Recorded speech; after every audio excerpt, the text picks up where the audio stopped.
I meet with so many people, they talk to me and they're like, I don't know what God's purpose is for my life, or I wish I knew what I was supposed to do, or you hear that a lot. I think sometimes we're waiting for things to happen when what we actually need to be doing is just starting to take the small steps of moving towards relationship with Christ so that he actually can speak into your life, because he's got a purpose for every single one of us, right? Welcome to the Son of Man podcast, a podcast that will inspire you to change the world through your unique God-given calling. Every week, you'll hear a thought-provoking interview with Christian leaders from all around the world who are making a difference in their communities. If you want to grow your faith, build a deeper relationship with God, and change the world while you're at it, you're in the right place. Now, without further ado, introducing your host, Paul Starkey. Hey, what is going on, everybody? Welcome back to episode number 25 of the Son of Man podcast. And guys, am I excited to share with you this episode? I had the absolute privilege of interviewing a guy called Jason Alcott, and now he's just released a book called The Sowing Principle, and it's basically all the small things we can do as Christians and how they build up to create a harvest, to create your blessing. Basically, it's all the small things we can do each and every day that will deliver results in our lives, in our relationships, in our work, and all sorts of aspects of our lives. So if you guys are ready, I encourage you guys to take notes. And without further ado, here is my interview with Jason Alcott. Well, Jason Alcott, welcome to the Son of Man podcast. How are you? Thanks, Paul, man. I am doing great. Thanks for having me. It's it's not a sunny day where I am, but it's a cloudy Friday afternoon where I am, just outside of Vancouver, Canada. So a little different than I imagine where you are. Well, I mean, it's actually the sun's coming up. We're getting there on Saturday morning. Nice. That's looking good, man. Before we get started, bro, I actually just wanted to honor you real quick. I think, first of all, writing a book in the first place, that's something that is, I think, is a bucket list thing for a lot of people, but I suspect it's actually a whole bunch of work. It's something that I'd want to do eventually, but to one, write a book in the first place, but to two, write a book about something that I believe is going to change people's lives. And you said in the intro before we hit record that your plan for being on this podcast is to basically just give value and to, I forgot exactly, but it was something to do with give value to people listening to this podcast. So I just want to honor you, what you're doing in your life. I know you're a dad, and I assume you work full time outside of this. I do, yep. And so yeah, I know that that's a mission and a half. I can't even imagine being a dad as well. Like, I work full time, but that's enough. I don't have a kid, wife or kids or anything. So I just want to honor you before we get started. I think you're amazing. Thanks, so Paul. yeah. I appreciate that. Yeah, writing a book is one adventure. Being a father is a whole nother adventure. Yeah, it's awesome. It's fun. I need to learn about that one day, but I'm not there yet either. Yeah, me too, and I'm in it. So. Nah, okay, well that's fair. Yeah. Before we talk about your book, The Sowing Principle, sure. Why don't you tell us a little bit about yourself, who you are, and yeah. Yeah, for sure. So I live, like I mentioned, just outside of Vancouver, Canada. Born and raised kind of in this area. And I'm already 41 years old, which is it's crazy to me, but I'm already 41 years old. Yeah, thank you. I appreciate that. Especially for all the people listening online, to make sure that they know that I look young, right? You can't see me. That's the one. Married for the last 6 years to my beautiful wife. She's amazing, and I have 3 little girls. I have a almost 5-year-old, a 3-year-old, and an 8-week-old baby girl at home, and they're just the hugest blessing in our life, and also like the biggest adventure. Like, talk about turning your life upside down and just shifting from it being all about me to it's not about me anymore, right? It's about these awesome kids and everything that goes along with life as a family. And so it's pretty fun. And so I also work full time. I'm an operations manager with a construction company here in the Vancouver area, and support an awesome team here of really great people. And so that's kind of my Monday to Friday. And a couple of years ago, I had always wanted to write a book, just like you said. And, I was getting to the point where it was like, you know what, I want to do this. Not do I want to do this, but I got to do this. And I feel like I'm called to do this. I feel like it's something that God wants me to do. And so I just started writing, man. That was, there's a lot of people that want to write a book. I would agree with you. The best encouragement that I heard over the years was like, you think you're waiting for this perfect moment, right, to start to write the book. Like, you're going to know it all, you're going to have it all figured out, or you're going to have the time. That's a big one, right? You think you're just all of a sudden going to wake up and have the time to write a book. Well, in my personal experience, that time never showed up. I had to make the time, and I had to kind of carve out the minutes, really, to kind of put this thing together. And it's a journey, it's an adventure, and I believe it is. Thank you for your words. Like, it is a big accomplishment of something to be done. But in the same breath, I could say to anybody that's listening, having gone through it and done it myself, you can absolutely do it. There's nothing there you can't do. Yeah, that's amazing, because my first question was actually going to be what influenced you to write this book, but we kind of already mentioned that. My follow-up was kind of this, I actually didn't plan this, but just out of pure curiosity, sure. You said you work full-time, you got a family and everything. If you could guess how long it took you to write this book, like in hours, roughly. That's a good question. Out of curiosity. So the way that I wrote the book was, the time that was most consistent and possible for me was early in the morning. So I started getting up earlier than I was previously, and by about half an hour to 45 minutes. And I tried to write at least 4 to 5 times a week, even if it was only for like half an hour, that really got me going. Now, I did that for like a year. So I don't know how many hours that is. I'm not gonna be able to answer it in like, it took me this many hours. That's fine. The other thing that was really helpful for me is I had a conversation with somebody, and they said, I was getting to the point where it's like, I felt like I had sort of most of the book written, but it wasn't done. It needed more, right? And my life was amping up, like it was getting busier. I think that was around the time that I had my second daughter, where she was very young, right? So life was getting busier. There was less time all of a sudden. And somebody said to me, they said, you know what? You have to write in every 5 or 10 or 15 minute gap that you have that comes available. So what I did was I started, like the perfect example was I'd come home from work, for example, and the kids are playing, or maybe they're already doing something, and we'd be like, have like 10 or 15 minutes before we'd have dinner. And normally I maybe would just kind of, check social media or kind of use that time for something else. But I would my laptop's always available, right? Like it's just right there beside you. And it's just like, I'd pull it out and I'd sit down for 10 minutes and write, whatever section of or whatever I was working on in the book, or get some ideas down. The biggest thing was like, if once I could get ideas down, right, then you could go back and edit later. Like, you're not going to get it right out of the gate. So just getting anything onto paper made it possible to go back and actually edit it later. And so that was huge. Just like, you just take it doesn't have to be like, oh, I've got 2 hours on Saturday morning. Well, I don't have 2 hours on Saturday morning, right? Yeah. But I got 15 minutes, and so grab those bits of time. So I apologize. I don't know the exact number of hours that I put in, but that's like the picture I was looking for. Yeah, so that's fine. Taking a picture, doing what you can with what you got. Yeah. Well, I mean, we're about to talk about the book, but that sounds like every free moment you have that you would use to like unwind and relax just goes towards writing then. Yeah, well, I mean, you got to think, my dad does a great job of this, we all get 24 hours in a day, right? Yeah. Nobody gets 26 and nobody gets 22, right? So you get 24, we all get 24. So what are you going to do with the 24 that you got? And, even when you look at life, so I work 8, 10, whatever hours a day, depends on the day, and you're up early, but you take that out of there, plus you got to sleep. But even with busy, I still sat down with my wife last night and we watched, half an hour of a show that we're watching together on Netflix, right? Even with how busy it is, I still did that, and there's nothing wrong with that. That can be a very good thing to sit and relax.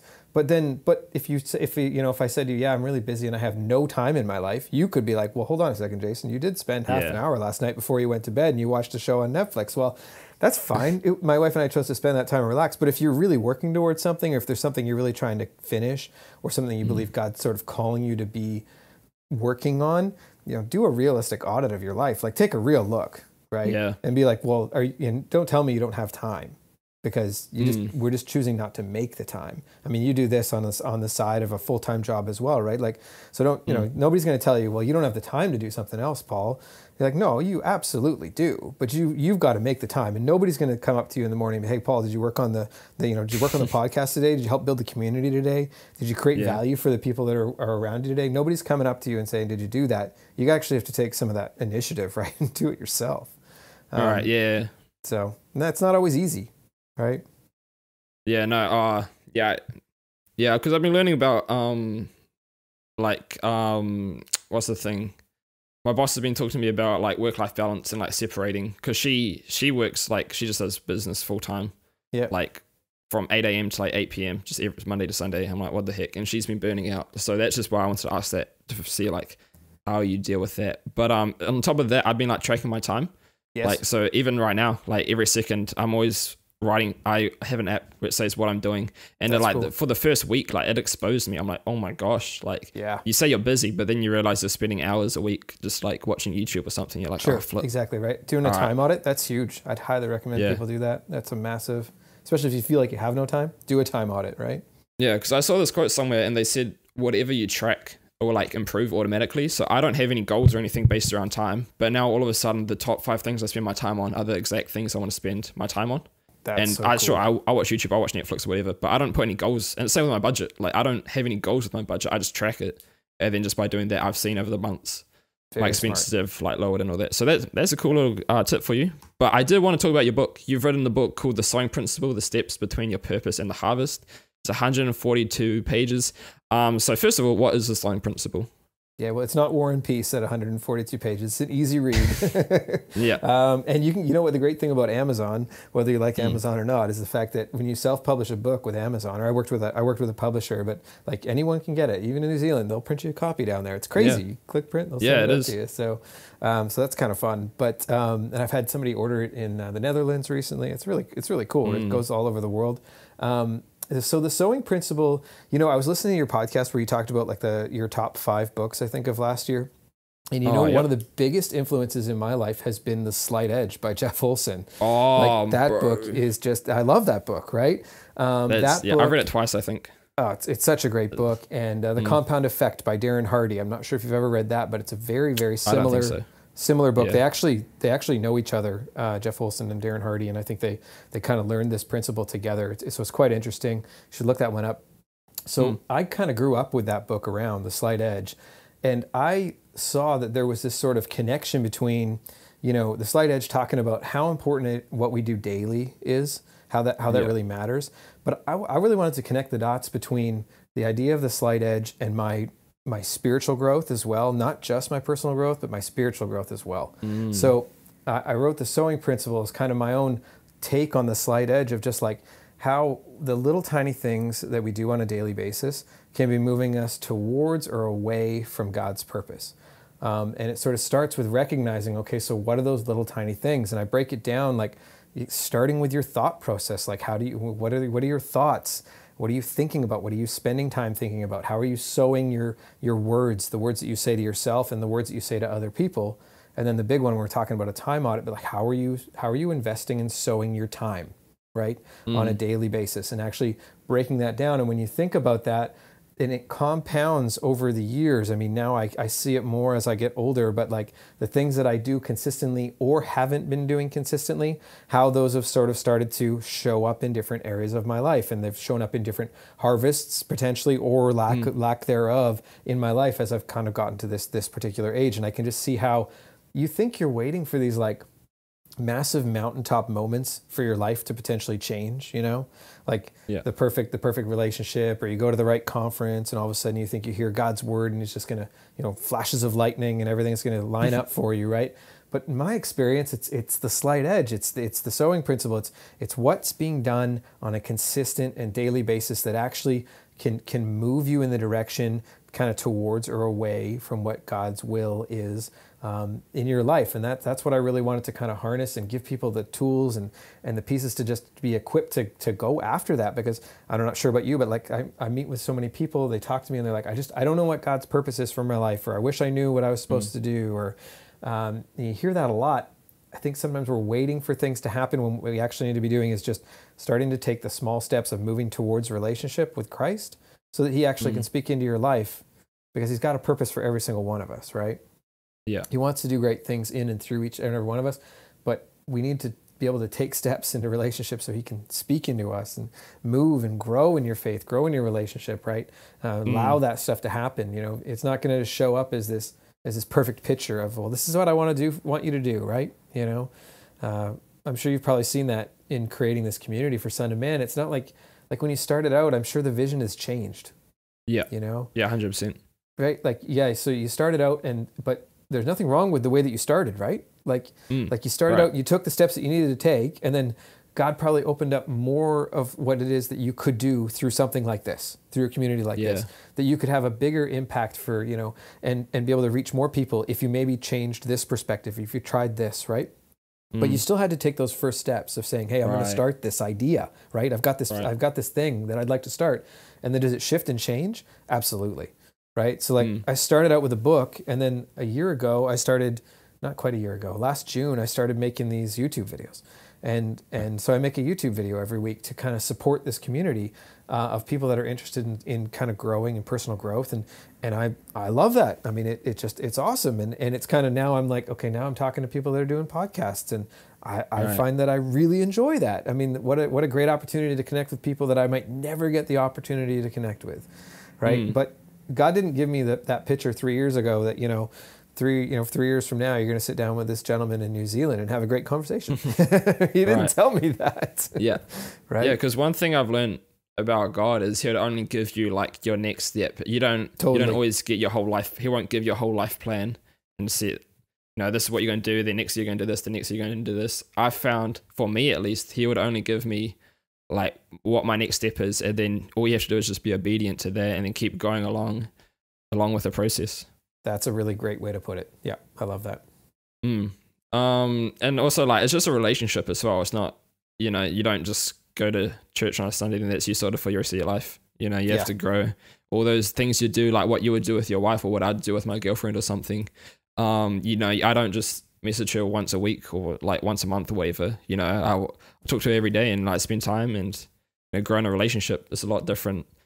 And then you need stuff like that, like the sowing principle, to be able to develop that relationship. Yeah, I talk about that a lot in the book.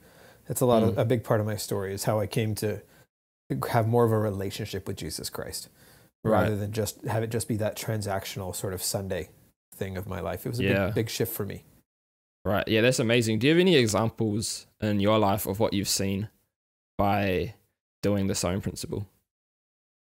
The book itself is an excellent example. I mean, that's how I wrote the book, enough. right? I mean, just like that's the only way that worked, right? It's just, it couldn't be, there wasn't one time where I was like, I'm going to go away and write for a whole weekend or like 2 or 3 days. Like that book did not come together that way. It came together in tiny bite-sized pieces. The book's a great example of that. I think, even in my work life, in working in this company, like I just pick off the little things that I work with a great team of people and try and support them in the best I can and try and give them the tools of like, we need to make changes. Every business needs to make changes. But I'm like, what are the little tiny things that we can do daily that if we continue to do these, they're going to make a massive difference for our organization over the next year? Yeah. So we know what the big things are that need to change. That anybody can pick that out, right? But you know what? If we start to do X, Y, Z, or treat our customers this way, or equip or take care of our people this way, like if we start to do those things on a daily basis or weekly basis, little things like that, get a year from now, and you're going to see a massive change, right? A massive change in the culture, the business.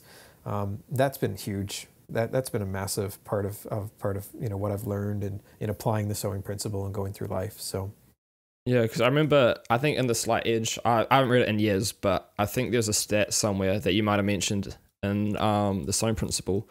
If you get 1% better every day, by the end of the year, you're like 36 times better or something. Yeah, something because like the compounding effect, something's crazy. Exactly. But then obviously the better you get, the harder it is to get 1% better. But you get the idea. It's a nice visual. Yeah, it's a good concept. The other thing that comes out of the sowing principle that isn't in the Slight Edge, and this is really a faith-based book, and it's one of the biggest things that I've gotten the most feedback on is I think that we need to be reminded that when I talk about sowing and cultivating and then reaping a harvest, but I gotta keep in mind that sometimes the seeds that we're sowing, they're not actually seeds that we're going to see the harvest of in our lifetime. Like we're sowing seeds for God's kingdom, and they may have nothing to do with you and I. But they may be for other people. Like I want to be sowing seeds right now that are hopefully going to positively affect my kids. Obviously, as a father, that's a big thing. You start to kind of go, oh, great. Like I need to not just think about me, but I need to think about my kids. But like, when I sow into like a podcast or a book or something like that, there's an opportunity to impact people long after I'm gone. Equip people, give people the tools. Those things, that's one of the pieces of feedback on the book that I've gotten, to just keeping that frame of mind that it's not always just about, okay, so if I do X, do I get Y? Right. Right? It's not always about that, right? God's purpose doesn't work like that. He might be calling you to do X because you know what, in 30 years, he's going to do Y. Right. Yeah, I've never actually thought about it that way, to be honest. That just kind of like opened up my mind to a whole bunch of stuff that I haven't even thought about before. So that's a really interesting perspective change. I think it's difficult for us to think like that, to think big picture. But, I tell a story in the book. There's a church here in our Vancouver area that my wife and I were a part of for a number of years. My wife actually used to work there. It was started, I'm going to forget the year, I can't remember when, but long before I was born, by a couple of ladies that started a Sunday school. And 30, 40 years later, it was longer than that actually, I think it's 40, 50 years later, all of a sudden it's one of the largest churches in the Lower Mainland, a couple thousand people a Sunday.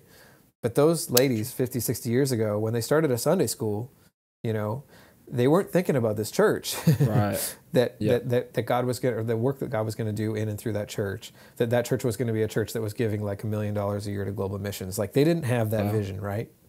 Right. God just told them to take that step of, starting a Sunday school. Yeah, that's crazy. That's actually amazing. But you said this is a faith-based book. What if someone's listening to this right now who doesn't belong to any sort of faith or believe in any sort of, what would you say to someone like that? I'd say, it's absolutely worth the read because these are life principles that apply to every area of life. So like the importance of what you do daily affects my physical health, right? It affects my mental health. It affects my relationships and the community that I'm a part of. I mean, mental health over the last couple of years with everything we've walked through with the pandemic is massive, right? If you can put some simple steps in your life daily that'll help with, how you view the world, isn't that worth the investment of your time to learn about that? And yeah, it's a faith-based book, but like the concept is in every facet of life. It's not just about growing your faith. Yeah, 100%. Yeah, I totally agree. And I think that's something I've been trying to learn more about. And I think, I 100% would recommend everyone gets into thinking about long-term game and what the impact they can have, not just in their life, but beyond their life, which I think is really interesting. Absolutely. If there was one thing, if you wanted to wrap up and there was one thing that you wanted someone to take away from this podcast that's going to change their life, what do you think that one thing would be? That's a good question. I think the one thing is recognize that you have the opportunity to take responsibility for where you are in life. Right. Well, when we walk through something like the last couple of years of this pandemic, and I don't know what it's been like in New Zealand, but I know it's been really impactful up here in Vancouver. It's really impacted our life. Sometimes what happens when there's things like that are so far outside of our control, like nobody saw that coming, right? Right. Then all of a sudden we actually abdicate our responsibility in other areas of life now as well. We cause this thing that we couldn't control to make us think that we don't have control of everything. Like everything's now out of our control. But you still get to choose how you're going to spend your time when you wake up tomorrow morning. How you're going to invest in your relationships. How you're going to talk to your wife or girlfriend, right? How you're going to love on your kids. What books you're going to read. You still get to choose all those things. Don't lose track of the things that you do have inside your control because it's way more than what you maybe think it is, right? And recognizing that, take responsibility for it, can just take you and allow you to elevate yourself, into I believe who God's calling you to be and who you the person that you want to become, right? Requires us taking responsibility right now, here and now in our daily life. Right. Yeah, I love that's how you think because I 100% agree. I think it's really easy. Especially like, this could be almost controversial, but I'll put it out there. I think we're getting taking less responsibility for what we do in our lives. I think we rely more these days on, the economy is screwed, so, whatever, I'm just going to chill and it's the economy's fault, or like, the government screwed us over, so whatever, like, I'm just going to chill. But I love the thought of taking personal responsibility over like, okay, cool, like, cost of living is going up. I don't know what's like in Canada, but in New Zealand, that's the whole thing at the moment. Cost of living is skyrocketing. Yeah, we're on the same page, 100%. And it's like, all right, cool. Like, what am I going to do about that? Like, I'll track all my expenses, see where my money's going, see where I can cut back. What can I do to increase my income? Yep. All sorts of things. And I love that that's the way you think. And I believe that can actually have a big impact on people. No, thank you. yeah. Do you want to do some real quick rapid fire questions? Fire away. All right. The first one. Well, apart from your own book, what's your second favorite book? Go with that. Ooh, either Atomic Habits or How to Win Friends and Influence People. So. Oh, okay. I've actually only got halfway through How to Win Friends and Influence People. I've read Atomic Habits. Great but book. Yeah, I need to finish that. I don't know. I didn't stop because it was bad. I just stopped. I don't know. I think I just got life just happens. Okay. Everything you do in life is working with people in some capacity. How to Win Friends is like foundational. You got to read it. That's actually, yeah. I remember reading it and just having like, when you just read something, your mind just changes. You're like, oh snap, like that's crazy. Yeah, it's good. Yeah, okay. I need to jump back on that. Second, what is your favorite podcast? Ooh, I listen to, there's a gentleman here in Canada by the name of Carey Nieuwhof who does a Art of Leadership podcast. Really enjoying that one right now. Yeah. He's great. Actually, maybe I haven't heard that. I've got a few leadership podcasts. I don't know if I've heard that one before. What's at the top of yours right now? Curious if I'm allowed to ask questions about it. A lot of my stuff's actually more e-commerce related, to be honest. Yeah, okay. Like marketing. Cool. So a lot of ones around direct to consumer, sort of e-commerce, Shopify, sort of all those sorts of ones. Email marketing, social media marketing. Love it. I do have a good few like what's that Christian like leadership guy getting? I don't want to say he's getting a little bit older, but he is. He does leadership. He used to be a pastor, and now all he does is leadership. Oh, like John Maxwell. Yeah, John Maxwell. Yes, he's got a banging podcast. He's got a great podcast, leadership podcast. So good. Yeah. Every time I listen to that, you can't help but take notes on 100%. That one. Yeah, he's That's great. A good one. Okay. Thirdly, if you could have any mentor in the world, dead or alive, I mean, the obvious one's probably going to be God, so you can't say God. Okay. Apart from God, who would your one mentor be? It'd probably be John Maxwell. Okay.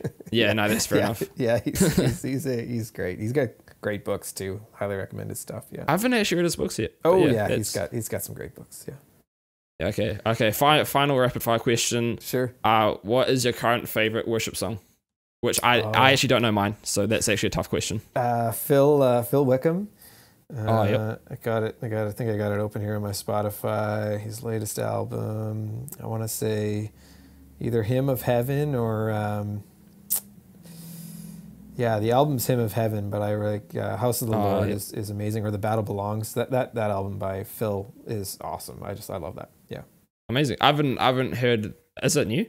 I'll send you a link. Okay.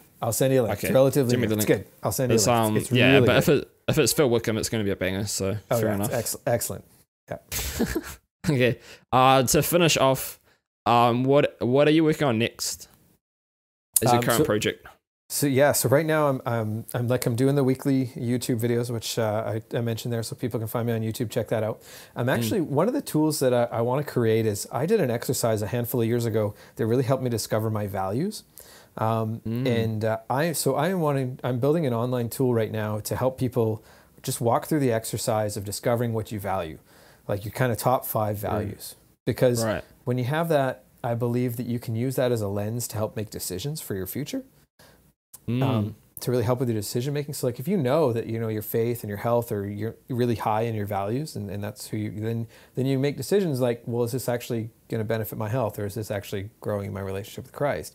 When you're trying to make big decisions like life decisions and just daily decisions, right? So I'm working on a tool right now that I'm going to be able to give away, that I want to give away to everybody, to just be able to help you define and figure out what those are. Yeah, that's crazy. I love a good personality test. Is it like similar vibe? Yeah, somewhat. A little more introspective, like just like, hey, kind of here's the list of values, here's what some of them mean, and just helping you narrow those down. Right. Yeah. Oh, okay. That's real interesting. And saying that, if we could send people, what links, like, where would you want people to go to check more out from you? I think my website would be a great place to get started. Go to jasonalcott.com. That's ALCOTT. There's an opportunity there to grab a newsletter. I send it out once a week, and all it is really at this point is just a link to the YouTube video that I send out every week as well. But it's also where I'll be keeping in touch with people to let them know when I release like these tools like the values selector and different things like that. So if you jump on that email list, you'll get that information. I don't spam you or anything like that, but keep in touch and let you know what's going on. Yeah, well, that's amazing. Honestly, like, obviously we do the podcast like for a reason, but like I just want to say I genuinely had fun. Like this is this is actually fun. Like I've had a good past half hour or something. So thank you so much for jumping on the podcast. We'll put all those links in the description wherever we post this. They'll all be in the description so they can check you out there. And thanks so much for jumping on. Thanks for having me on. I really appreciate it. Well, guys, thank you so much for checking out episode number 25 of the Son of Man podcast. All the links we've discussed and all the resources and everything will be in the show notes or the description below, so you guys can go check those out. And while you're there, there's also a share button. Add it to your Instagram story or something and tag us at Son of Man Apparel. Get a link in the description or show notes, and we'll share it on out and we'll give you guys a little shout out. Also, if you want to leave a review, that'd be amazing. I'll read every one of them. I might even read them out on the podcast. I don't know, but I now see on Spotify you actually get stars and stuff, and you can actually review podcasts, and that actually means something. So if you guys want to jump on, that would mean the absolute world to me. And if you'd like to hear more episodes from this podcast, I've got some more interviews lined up. They're going to be amazing. You can check out, or you can actually subscribe to the podcast on whatever channel, whatever platform you're listening to this on, and that would be amazing. Well, guys, I hope you have an amazing week. I hope you change the world, and I'll see you guys next week with another interview.